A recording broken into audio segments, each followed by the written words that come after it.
সুপ্রিয় দর্শক, সামনেই বিধানসভা নির্বাচন, হাতে আর মাত্র কয়েকটি মাস বাকি। এই আবহে শাসক বিরোধী সব দলই নিজেদের ঘর গুছাতে ব্যস্ত। তখন রাজ্য রাজনীতিতে চলছিল একেবারে জোর জল্পনা যে বিজেপির রাজ্য সভাপতি কে হতে চলেছে। অবশেষে সেই জল্পনার অবসান ঘটালেন বিজেপির প্রাক্তন রাজ্য সভাপতি দিলীপ ঘোষ।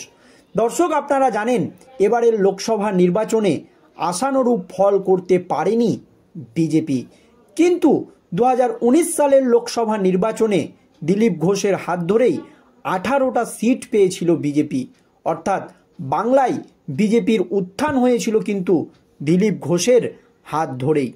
আর এই আবহে যখন বিজেপির রাজ্য সভাপতি কে হতে চলেছে তা নিয়ে একেবারে জোর জল্পনা চলছে, তখন মুখ খুলেই সেই জল্পনার অবসান ঘটালেন দিলীপ ঘোষ।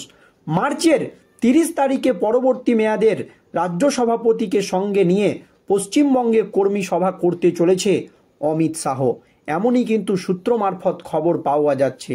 রবিবার প্রায় 5 ঘন্টা ধরে বিজেপির রাজ্য দপ্তরে বৈঠক করলেন রাজ্য বিজেপির সর্বোচ্চ নেতৃত্ব। হাজির ছিল 3 কেন্দ্রীয় নেতাও।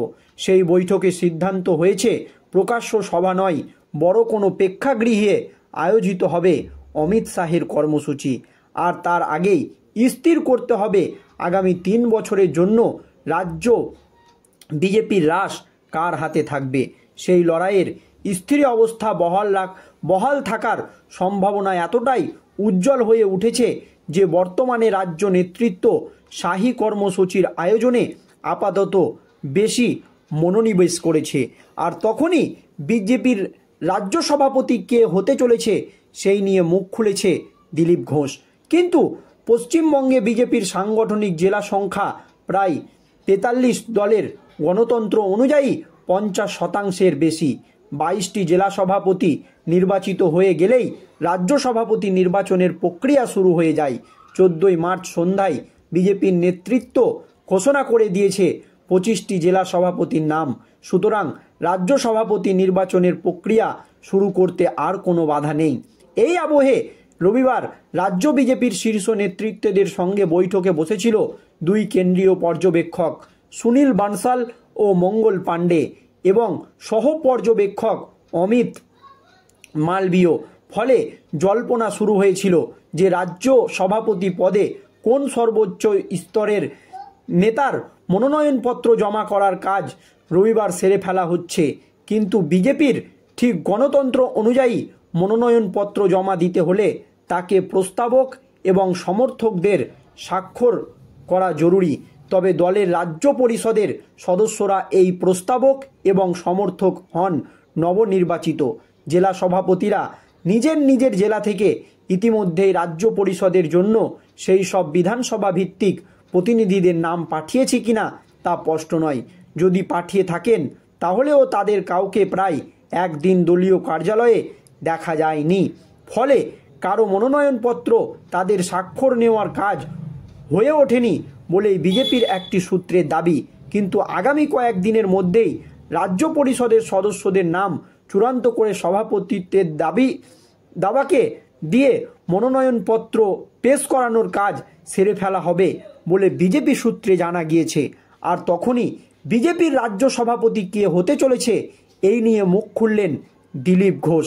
শিওরে বিধানসভা নির্বাচন, তার আগে কে হবে বিজেপির রাজ্য সভাপতি, এই নিয়ে যখন চলছে রাজনৈতিক মহলে একেবারে জোর জল্পনা, তখন প্রাক্তন রাজ্য সভাপতি দিলীপ ঘোষের প্রত্যাবর্তন ঘটবে নাকি বিধানসভা ভোট পর্যন্ত সুকান্ত মজুমদারই বহাল থাকবে, নাকি আসরে কোনো নতুন মুখ?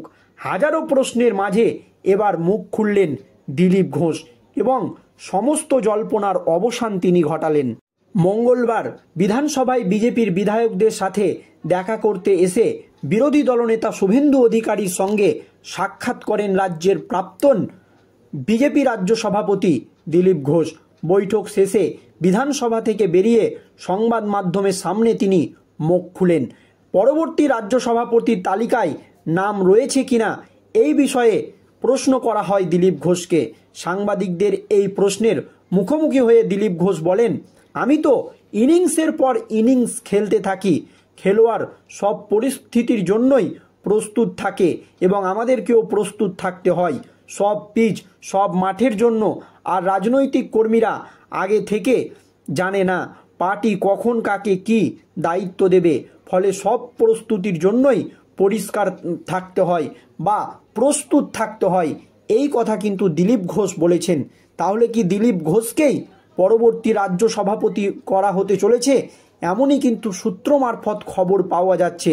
কারণ দিলীপ ঘোষ নিজেই বলেছেন যে আমি তো ইনিংসের পর ইনিংস খেলতে থাকি, খেলোয়াড়কে সব পরিস্থিতির জন্য প্রস্তুত থাকতে হয়। তাহলে কিন্তু দিলীপ ঘোষ যে রাজ্য সভাপতি হওয়ার জন্য প্রস্তুত, এই ইঙ্গিত তিনি কিন্তু দিয়ে দিয়েছেন।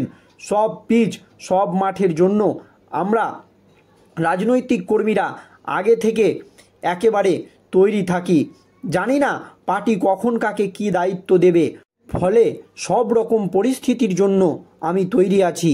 একথা কিন্তু পরিষ্কার জানিয়ে দেয় দিলীপ ঘোষ।